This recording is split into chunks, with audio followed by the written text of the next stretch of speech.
पहलगाम आतंकी हमले के बाद भारत साफ कर चुका है कि पानी और खून एक साथ नहीं बह सकते। इसी के तहत 22 अप्रैल के बाद से भारत ने पाकिस्तान की ओर बहने वाली सभी 6 नदियों का इस्तेमाल अपने हित में करने का फैसला किया। सिंधु समझौते को स्थगित कर दिया। पाकिस्तान को इसका नतीजा दिखने लगा है। खरीफ की फसल की बुवाई का समय आ गया है और पाकिस्तान के एक बड़े इलाके में पानी की किल्लत उसकी खेती पर भारी पड़ने वाली है। पाकिस्तान में झेलम नदी पर मंगला बांध और सिंधु नदी पर तरबेला बांध में पानी काफी कम हो गया। उसके मुताबिक पाकिस्तान के बांधों में पानी की औसत कमी 21% है और मंगला और तरबेला बांध में लाइव स्टोरेज यानी पानी 50% के करीब ही रह गया। ऊपर के चिनाब नदी पर पाकिस्तान के मराला वाटर वर्क्स में भी पानी कम पहुंच रहा है। हालांकि मानसून के आने से यह स्थिति सुधर सकती है, लेकिन पाकिस्तान तक मानसून के पहुंचने में अभी वक्त है।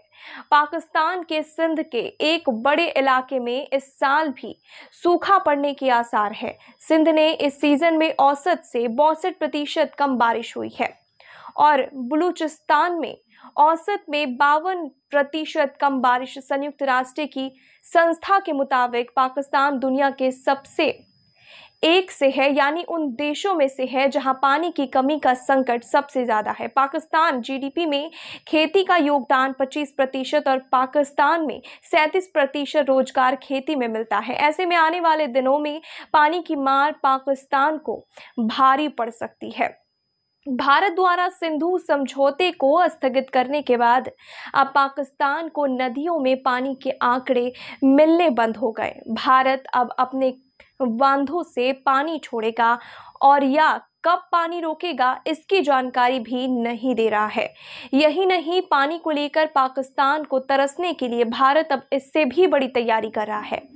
पाकिस्तान के नेताओं और फौजी अफसरों को पता है कि पानी की समस्या बहुत बड़ी होने वाली है, इसलिए वो भारत को धमकाने पर उतर आए हैं।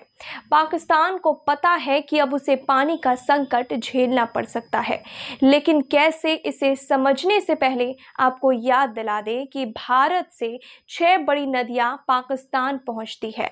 इनमें सबसे ऊपर की 3 नदियां सिंधु, झेलम और चिनाब पश्चिमी नदियां कही जाती है और सिंधु जल समझौते के तहत पाकिस्तान को इन नदियों पर असीमित अधिकार मिला और भारत को सीमित अधिकार मिला, जिसके तहत वो इन नदियों के पानी का इस्तेमाल पीने, सिंचाई या फिर रन ऑफ द रिवर जल विद्युत परियोजनाएं बनाने के लिए कर सकता था, लेकिन पानी का रास्ता नहीं बदल सकता। बाकी 3 नदियों रावी, व्यास और सतलुज को पूर्वी नदियां कहा जाता है और भारत के पास इन नदियों के पानी के इस्तेमाल का पूरा हक रहा। लेकिन तथ्य ये है कि भारत से आने वाले इन सभी नदियों का 80% पानी पाकिस्तान बह जाता है और भारत सिर्फ 20% का इस्तेमाल कर पाता है।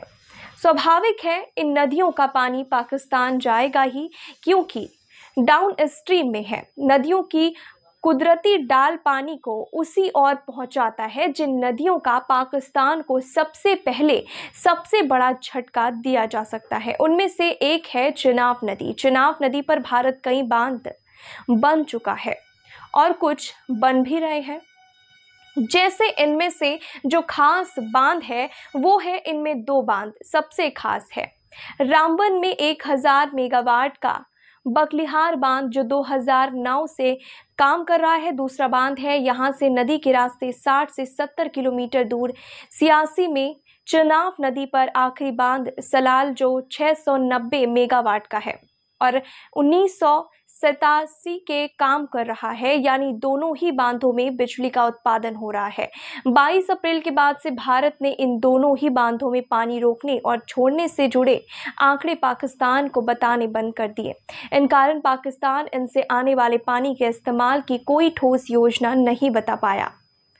इन बांधों के जरिए भारत अपनी सुविधा के हिसाब से पानी रोक और छोड़ रहा है। अब आखिरी बांध सलाल पाकिस्तान के लिए नई मुसीबत बन सकता है।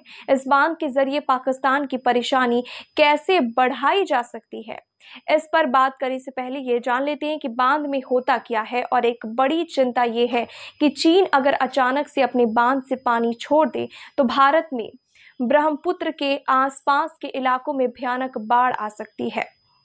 यही वजह है कि कुछ लोग इसे चीन का वाटर बम बता रहे हैं। जानकारों के मुताबिक चीन कभी ऐसा ना कर पाए, इससे निपटने के लिए भारत भी अरुणाचल के अपर सियांग जिले में देश का सबसे बड़ा बांध बनाने की तैयारी कर रहा है। अनुमान के मुताबिक करीब 11,000 मेगावाट के इस बांध के जलाशय में मानसून के दिनों में करीब 9 अरब घन मीटर पानी स्टोर किया जा सकेगा। इससे पीने के पानी और सिंचाई की जरूरतें भी पूरी होंगी। हालांकि पर्यावरण के लिहाज से इतने संवेदनशील इलाके में बांध बनाने का भी विरोध तेज हो रहा है। वैसे सीमा पार कर नदियों को लेकर भारत और चीन के बीच 2006 से एक काम कर रहा है, जिसके तहत चीन तिब्बत से निकलने वाली ब्रह्मपुत्र और सतलुज नदियों के जल स्तर से जुड़ी जानकारियां भारत को मुहैया कराता है।